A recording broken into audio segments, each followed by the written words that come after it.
like there's an automatic panic attack that gets you when you are in your 20s.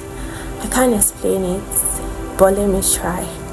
It's like you feel this level of heaviness. Sometimes you wake up and you sense danger. You're not at peace with yourself. It feels like your body, your spirit, your soul is giving you a warning alarm. Maybe something is going to happen, and then you carry that worry throughout your day. And if you're not able to handle it, it becomes very frequent. It becomes something that happens to you over and over and over again.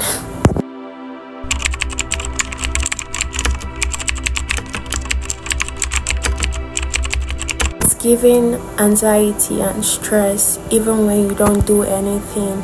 Even when you genuinely know that you're not stressed, you're not going through anything that is making you anxious or worried, but you're worried. You can't explain what is making you worried, but it looks like you're worried. It looks like you have fears that are bigger than your God. Even when you know yourself, you know you're a Christian, you know you believe in God, and you know your God is bigger than your problems, but sometimes it feels like there's this fear that tries to overshadow the presence of God in your life. There's this fear that tries to outshine you. It's heaviness, like you're so heavy. Overcoming stress and anxiety in your 20s is crazy. I don't know what made me ever think my 20s was going to be so perfect. You know, when you're in your teen, you just can't wait to be 20. You're allowed to finally put on makeup. You're allowed to finally have boyfriends. You're allowed to make your own decisions. And now you're actually making your own decisions, and your decisions are killing you. Your decisions are scaring you. Your decisions are making you feel like there's a void in your heart that needs to be filled. Your decisions are crazy. And it feels the only thing that can quiet the storm is prayer. The only thing that can make you feel at peace is when you go to God, is when you're in the presence of God and you're speaking to God. But even when you're praying, you're still feeling that level of fear. You're still feeling your heart is literally palpitating. It's beating so fast you can't explain it.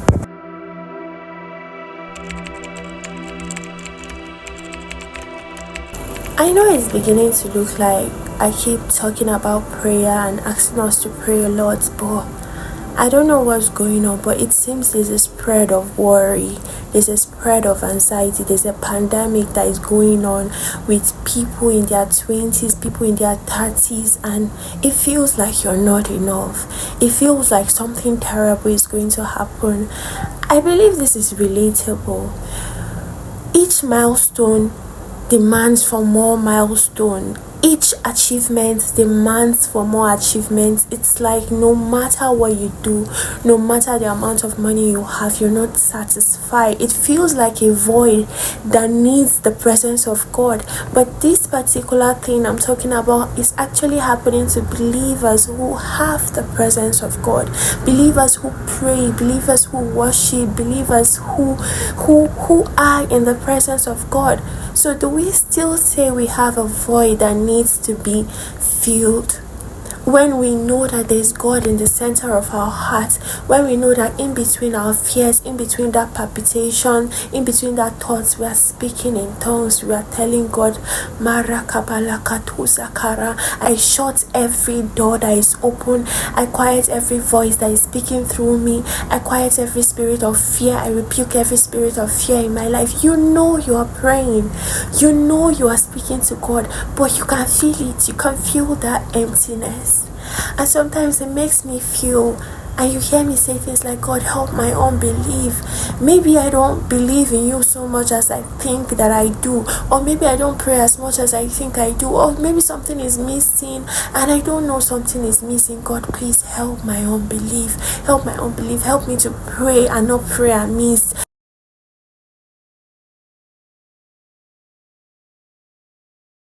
Not sick and miss.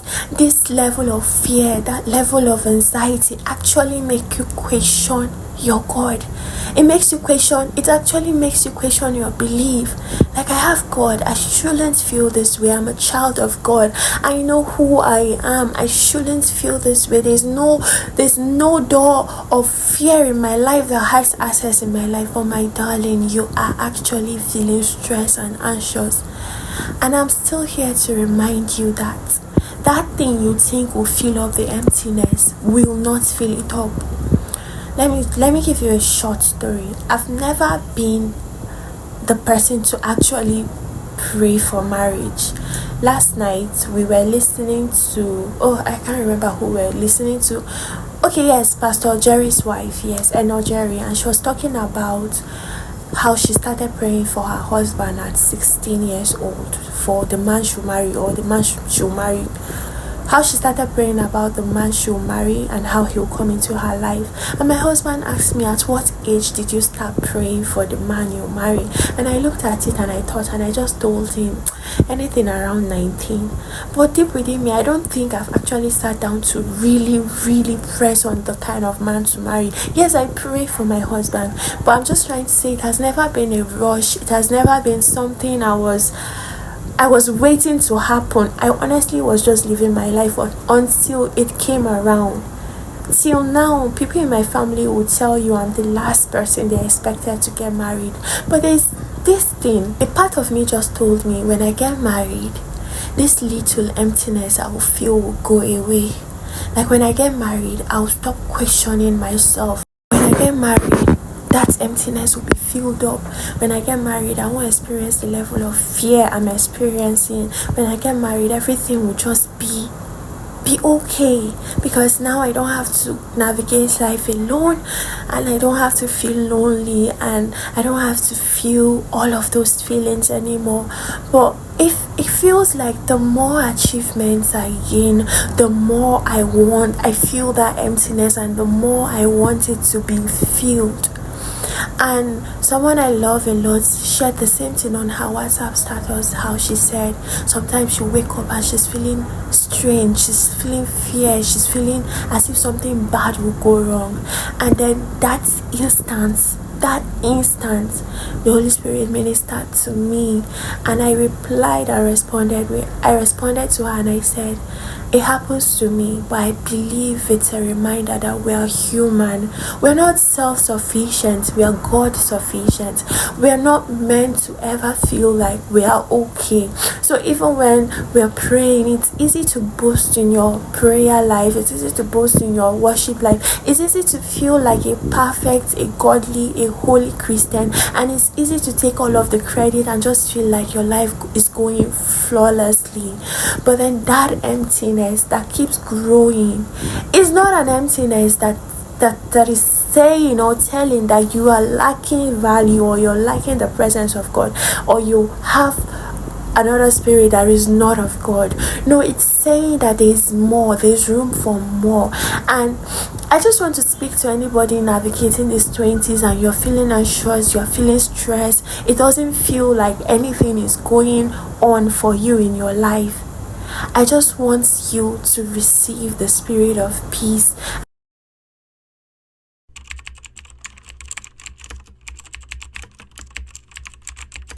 Because God says the spirit He gives us is not the spirit of fear, but that of sound mind, that of confidence. So we don't have the spirit of fear in us. And if you have to pray over and over and over and over again to rebuke the devil out of your life, to rebuke that voice that whispers fear, then you should be proud to do it again. Because the more you pray, the more you want God, and the more you want God, the more you get to know God. So I just want to remind anyone that is feeling low in their 20s, your friends are getting married, your friends are getting new jobs, great paying jobs, your friends are moving abroad, your friends are giving birth, your friends are buying cars, your friends are building houses, and it looks like, what is there to show God do something new in my life? As you're praying the prayer of God doing something new in your life, I want you to actually pray it in peace. Pray it in peace. with a sound mind. Don't pray it with fear, because that is the place the devil wants to put you in a place of fear, in a place of stress, in a place of anxiety, that you are stressfully struggling, working hard, digging the soil to look for money, and the moment you have the money, the economy is too hard. The moment you get that money, the money is vanishing, the money is disappearing, and you're stressed. You're in your 20s, but you look like someone in their 40s. You're in your 20s, but you're so worried, you're so tattered, you're not organized, you're always in a hurry. No, my darling, no. So I want you to be able to pray all of the miraculous prayer you need in your life. I'm not asking you to be a breathy person when praying, but I'm just trying to tell you to have a level of peace in your life, to have a level of calmness, no matter the chaos, no matter the anxiety, whatever it is you feel you're going through, whatever fear is going through your mind, you can speak to that fear, you can speak to that spirit, you can speak to that door and close up every door that has to be closed. You can speak to that voice and silence every voice that has to be quiet in your life, but have a level of balance. Don't be like the waves of the sea. Don't allow the confusion carry you with it. Don't allow confusion consume you. When you wake up and you can feel that palpitation, when you wake up and you can feel that fear, relax and start to speak in tongues. Relax and start to pray. Start to pray, because if prayer is not the way, it is the key. And it will always give you that peace of mind. It will always give you that confidence. And remind yourself, use scriptures, remind yourself of every single thing God has said about giving you peace. The promises of God towards you when you feel scared, the promises of God towards you when you feel anxious, the promises God has made, every single word, when you don't feel enough, when you don't feel like you qualify, when you don't feel like you're great enough or you're of any value. And remember not to compare yourself with anybody. 20s is that period of learning. Your 20s is the period where you learn, where you unlearn, and where you relearn. But always pray about that fear, pray about the anxiety. Don't allow anything consume your thoughts. Don't allow anything stress you. Don't allow anything make you feel less of a human being than you are. Remember, the easiest way to navigate stress and anxiety is through prayer. Pray, because whenever you pray, you're reminded of whose you are. Whenever you pray, you're reminded that you are a child of God, and you have a God who is bigger than your problems. And with God, all things are possible. With God, every single thing, every single request will come to pass in your life. So be kind to yourself, be merciful to yourself, be loving to yourself. Remind yourself that it's one step at a time. Amen.